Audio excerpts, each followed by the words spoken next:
अस्सलाम वालेकुम नाज़रीन, आपका मेज़बान ज़रगाम हैदर आपकी खिदमत में हाज़िर है और आप देख रहे हैं रावल पॉइंट। नाज़रीन, आज हम मौजूद हैं मलिक इश्तियाक साहब के साथ, जो कि मेंबर कंटोनमेंट बोर्ड है। पीपल्स पार्टी की तरफ से ये इलेक्शन लड़ रहे हैं यहाँ पर। इनसे बातचीत करेंगे कि इन्होंने पीपल्स पार्टी को क्यों ज्वाइन किया और यहाँ पर इलेक्शन लड़ रहे हैं। इन्हें क्या लगता है कि ये इलेक्शन जीत पाएंगे यहाँ पर, और हालिया जो यहाँ के हालात है यहाँ के इनके हलके के, उसके बारे में भी इनसे बातचीत करेंगे। अस्सलाम वालेकुम। वालेकुम सलाम। सबसे पहले तो हमें बताएं कि पीपल्स पार्टी को ही क्यों चूज़ किया अपने इस इलेक्शन के लिए। थैंक यू आप लोगों का कि आप लोग आए और यहाँ पे मेरा इंटरव्यू लेने के लिए। ऐसा है कि पीपल पार्टी जो है वो गरीबों की जमात है और इसने बहुत सारे अच्छे काम भी किए हुए हैं। देखें कि अगर हम जाएं कि भुट्टो के ऊपर, तो वो उन्होंने ही कादियानियों को काफिर कहा है। इसके बाद उन्होंने सी पैक, हमारा जो एटमी प्रोग्राम था वो स्टार्ट करवाया है। तो इनके दौर में नौकरियां भी हमने देखी हैं, काफ़ी आई हैं। हालांकि अभी मौजूदा हुकूमत आप देख लें कि नौकरियों के हवाले से, महंगाई के हवाले से और गुर्बत के हवाले से कहाँ पर है। तो मैंने इसलिए पीपल पार्टी को चूज़ किया है क्योंकि ये गरीबों की जमात है और इसके दौर में लोग खुश हुए हैं, चाहे वो मुलाजमत के मौक़े से हैं या पेंशनों के हवाले से है, तनख्वाहों के हवाले से है।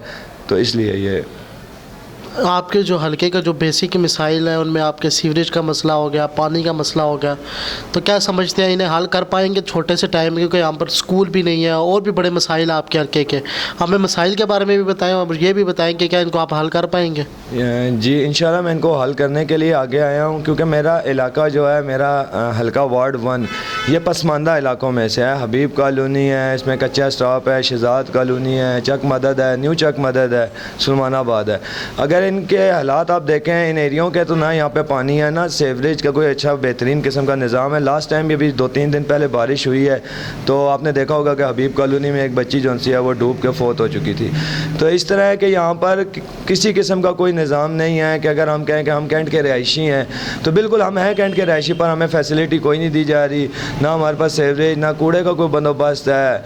और रही बात स्कूलों की कि गवर्नमेंट का कोई स्कूल, बिल्कुल जी हमारे नज़दीक कोई गवर्नमेंट का स्कूल नहीं है, कोई गवर्नमेंट की डिस्पेंसरी नहीं है जहाँ पे ये लोग जाएं और अपना इलाज करवा सकें। तो अभी तो इंतखाबी मुहिम जो है वो आपकी जारी है, डोर टू डोर मुहिम भी मेरे ख्याल आप कर रहे हैं। हमें ये बताएं कि मौजूदा हुकूमत जो है पाकिस्तान तहरीक इंसाफ, उसकी तरफ से भी यहाँ पर कैंडिडेट खड़ा किया गया है और उसे बड़ी सपोर्ट भी है यहाँ पर। तो इतनी सपोर्ट जो उसको दी जा रही है, तो आपको लगता है कि इतनी सपोर्ट में आप अपना नाम बना सकेंगे या कामयाब हो सकेंगे यहाँ पर? जी इंशाल्लाह। देखें मेरे हलके में से आज तक 35 साल हो गए कि यहाँ पर टिकट नहीं आया। टिकट ना आने की वजह से ये एरिए पीछे रह गए, पसमानदा रह गए। जब भी टिकट आया है वो या इलाहाबाद में जाता है या डुकस्सू में जाता है। इस दफ़ा भी ऐसा ही हुआ है कि इलाहाबाद टिकट गया और वहाँ से डुकस्सू में गया। तो हमारे इलाके पे बिल्कुल तवज्जो नहीं दी जाती थी, क्योंकि यहाँ का मेंबर कोई सिलेक्ट होकर कैंटोनमेंट में नहीं गया जो हमारे इलाके की बात कर सके। इलाका मेरे साथ है, वो मेरे साथ चल रहा है। तो इंशाल्लाह जी भरपूर तावन करेंगे मेरे इलाके वाले और इंशाल्लाह जीत भी मेरी होगी, पीपल पार्टी की जीत होगी। तो जो पीपल्स पार्टी के यहाँ पर MP और MNAs हैं वो आपको क्या पूरी तरह सपोर्ट कर रहे हैं कि नहीं? बिल्कुल वो सपोर्ट कर रहे हैं और मेरे साथ बाकायदा कंधे से कंधा मिला के चल रहे हैं। और जो भी काम है उनको डिवाइड करके वो खुद भी उन पे भी वर्क करते हैं और मैं भी वर्क कर रहा हूँ। हमने देखा कि गुज़िश्ता हफ्ते वो क्या नाम है, साबिक वज़ीर-ए-आज़म यहाँ पर आए थे, वो राजा परवेज़ अशरफ जो है हमारे साबिक वज़ीर-ए-आज़म जो हैं वो यहाँ पर तशरीफ़ लाए थे। तो आपका पूरा उम्मीद है कि यहाँ से आप जीत जाएंगे?